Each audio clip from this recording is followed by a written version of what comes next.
Shalom Bapak Ibu Saudara yang dikasihi Tuhan. Seri pengajaran hari ini Senin 14 Juni 2021 berjudul Agar Tuhan Mengampuni. Kalau kita perhatikan penggalan doa Bapa kami dalam Matius 6 ayat 12 dikatakan, "Dan ampunilah kami akan kesalahan kami, seperti kami juga mengampuni orang yang bersalah kepada kami." Ternyata ada syarat agar orang bisa diampuni kesalahannya oleh Tuhan.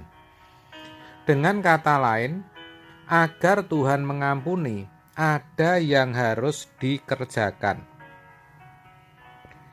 Yang pertama, orang harus datang dan memohon kepada Tuhan. Dikatakan, "Ampunilah kami," berarti harus ada permohonan. Yang kedua, orang harus mengakui kesalahannya di hadapan Tuhan. Ini merupakan tatanan Tuhan. Itulah sebabnya dikatakan dalam 1 Yohanes 1 ayat 9, demikian, "Jika kita mengaku dosa kita, maka Ia adalah setia dan adil, sehingga Ia akan mengampuni segala dosa kita dan menyucikan kita dari segala kejahatan." Sangat jelas dikatakan bahwa jika kita mengaku dosa kita, Allah itu setia dan adil, maka Ia akan mengampuni, bahkan menyucikan kita. Kata "jika" artinya kalau kita tidak mengaku dosa, ya tentu Tuhan tidak akan mengampuni. Adil bukan? Mungkin saudara bertanya-tanya, "Pak, kenapa kita mesti minta ampun? Bukankah semua dosa kita sudah disucikan oleh darah Yesus?" Benar saudara, memang bahkan bukan saja dosa yang pernah atau yang sedang kita perbuat. Dosa yang akan kita perbuat pun sudah selesai oleh salib Yesus. Bahkan bukan saja dosa kita, tetapi dosa semua orang, baik yang pernah hidup, yang sedang menjalani hidup, atau yang akan lahir, semua sudah selesai, sudah dihapus oleh darah Yesus. Hal itu dituliskan dalam Yohanes 1 ayat 29. Pada keesokan harinya, Yohanes melihat Yesus datang kepadanya, dan ia berkata, "Lihatlah, Anak Domba Allah yang menghapus dosa dunia." Kata "menghapus" dalam terjemahan lama dikatakan mengangkut dosa dunia.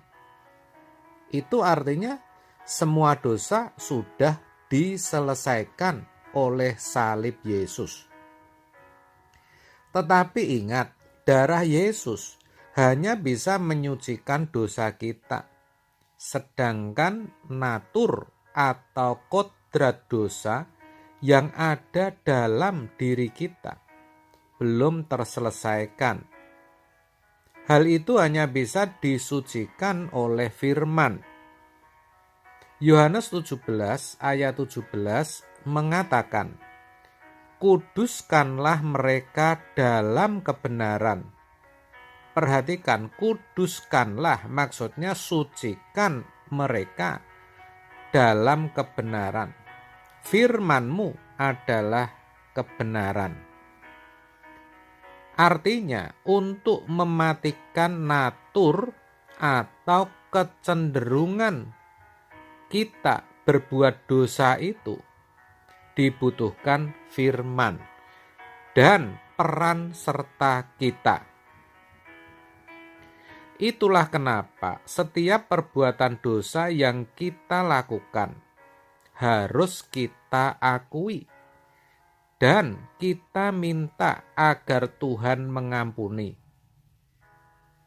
Pengakuan ini pun bukan hanya berupa kalimat yang keluar dari mulut, melainkan disertai pertobatan yang sungguh-sungguh, alias komitmen untuk tidak salah lagi dan tidak berbuat itu lagi.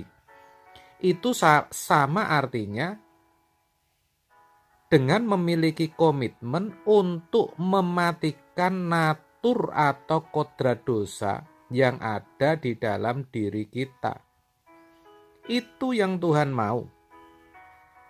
Banyak orang sebenarnya pengakuan dosanya masih sebatas penyesalan. Artinya belum ada niat atau komitmen untuk tidak melakukan lagi. Bahkan itu tidak terpikirkan. Kalau ini yang terjadi, itu sama artinya permohonan ampun yang disampaikan sebenarnya suatu bentuk ledekan atau suatu bentuk mempermainkan Tuhan. Nah, yang seperti ini tentu Tuhan tidak akan mengampuni. Dan kalau Tuhan tidak mengampuni, celakalah kita. Maka hati-hati, jangan mudah berkata, ampunilah kami Tuhan, sebelum benar-benar ada niat untuk tidak mengulangi, alias kalau belum bertobat. Yang ketiga, harus terlebih dahulu mengampuni kesalahan orang lain. Ini penting, saudara. Tadi dituliskan, ampunilah kesalahan kami seperti, perhatikan, seperti kami juga mengampuni orang yang bersalah kepada kami. Jadi, kalau orang tidak atau belum mengampuni kesalahan orang lain, jangan harap Tuhan akan mengampuni kesalahannya. Hal itu jelas dikatakan Tuhan Yesus sendiri di bagian lain dalam Alkitab. Dalam Markus 11 ayat 25. Dan jika kamu berdiri untuk berdoa, ampunilah dahulu sekiranya ada barang sesuatu dalam hatimu terhadap seseorang, supaya juga Bapamu yang di surga mengampuni kesalahan-kesalahanmu. Dengan kata lain, agar Tuhan mengampuni dosa atau kesalahan kita, maka mutlak saya katakan kita harus terlebih dahulu mengampuni sesama kita. Sayang sekali saudara, banyak yang tidak memperhatikan akan hal ini. Sehingga ketika berdoa minta ampun kepada Tuhan, padahal di sisi lain hatinya masih dongkol, bahasa Jawanya, penuh amarah, kebencian, dan dendam. Nah, orang seperti ini dosanya jadi sia-sia. Orang seperti ini tidak layak untuk mendapat pengampunan dari Tuhan. Sebab itu, mari saudara, dengan penjelasan ini kiranya kita sadar betul bahwa agar bisa beroleh pengampunan, kita harus bertobat dan melepaskan pengampunan kita kepada sesama. Amin. Tuhan Yesus memberkati.